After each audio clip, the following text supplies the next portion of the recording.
Middle east war से भी बड़ा खतरा दुनिया पर मंडरा रहा है। जानते हैं क्या? यह खतरा है पेट्रोल, डीजल और गैस की किल्लत का। यह खतरा महंगाई का है।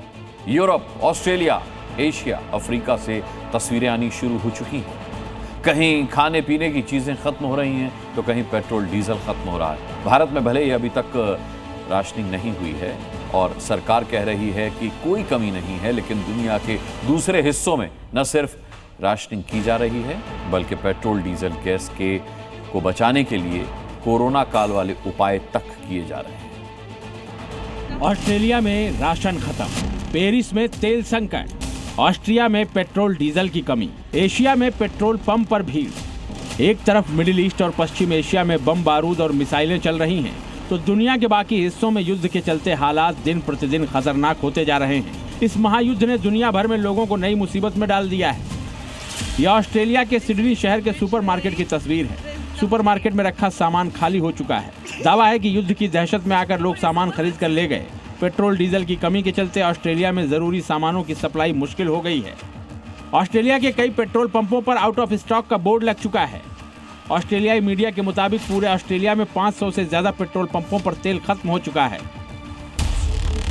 गाड़ियों की लंबी लंबी कतारें लगी हुई हैं। लोग डरे हुए हैं कि मिडिल ईस्ट वॉर के चलते कहीं डीजल पेट्रोल खत्म हो गया तो क्या करेंगे। ये तस्वीर ऑस्ट्रिया के पड़ोसी देश स्लोवेनिया की है। तेल संकट के चलते पेट्रोल पंप पर लोगों को लाइन में लग अपनी बारी का इंतजार करना पड़ रहा है। स्लोवेनिया की सरकार ने पेट्रोल डीजल की खरीद पर बंदिश लगा दी है। यहाँ एक प्राइवेट गाड़ी को एक दिन में सिर्फ 50 लीटर पेट्रोल डीजल मिलेगा और उद्योगों को अधिकतम 200 लीटर डीजल ही मिलेगा। होर्मुज स्ट्रेट के बंद होने के चलते कई देशों का मालवाहक समुद्री जहाज समंदर में ही फंसा हुआ है। किसी जहाज पर कच्चा तेल लदा है, किसी जहाज पर LPG, LNG। किसी को यूरोपीय देश में जाना है तो किसी जहाज को एशिया की तरफ आना है। तेल और गैस सप्लाई करने वाली दुनिया की बड़ी कंपनियों में से एक शेल के CEO ने पूरे यूरोप में बड़े खतरे का संकेत दिया है। CEO वाइल सावन ने कहा है कि अप्रैल में यूरोप में पेट्रोल, डीजल और गैस की किल्लत शुरू हो जाएगी। फ्रांस में अभी पेट्रोल पंप पर बहुत ज्यादा भीड़ नहीं दिख रही है, लेकिन फ्रांस के लोग भी डरे हुए हैं कि अगर युद्ध जारी रहा तो उनकी कमाई पर बड़ा संकट आ जाएगा। इस युद्ध में अभी तक ईरान के ऑयल फील्ड को कोई नुकसान नहीं पहुंचा है, सिर्फ तेल गैस की सप्लाई पर असर पड़ा है। होर्मुज में ईरानी बैरिकेडिंग का ही असर है कि कई देशों को अपने देश में पेट्रोल डीजल को बचाने के इंतजाम करने पड़े हैं। श्रीलंका में स्कूल, कॉलेज और गैर जरूरी सरकारी दफ्तरों के लिए छुट्टियां घोषित कर दी गई हैं। प्राइवेट गाड़ियों के लिए हर हफ्ते 15 लीटर पेट्रोल की सीमा तय कर दी गई है। मिस्र में मॉल, रेस्टोरेंट और दुकानों को रात 9 बजे तक बंद करने का ऑर्डर है। वहाँ सरकारी इमारतें शाम 6 बजे तक बंद करने का ऑर्डर है। पेट्रोल पंप पर लगी ये भीड़ बांग्लादेश की है। वहाँ भी पेट्रोल डीजल की कमी का असर दिखना शुरू हो चुका है।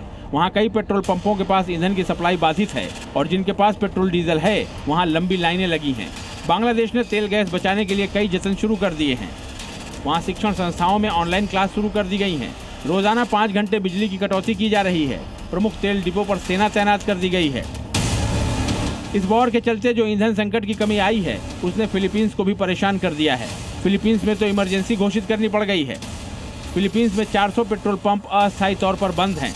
तेल की कमी के चलते कई उड़ानें रद्द कर दी गई हैं। जिन इलाकों में दुनिया का सबसे ज्यादा तेल है, दुनिया को ऊर्जा देने वाली गैस है, वहाँ आग के शोले धधक रहे हैं। जिन रास्तों से जहाजों को गुजरना है उसके आसपास धमाकों की गूंज सुनाई दे रही है। अगर मिडिल ईस्ट वॉर आगे और भयानक रूप लेती है तो फिर दुनिया के ज्यादातर पेट्रोल पंपों पर ऐसे ही बोर्ड लटके हुए दिखाई देंगे। ब्यूरो रिपोर्ट, जी मीडिया।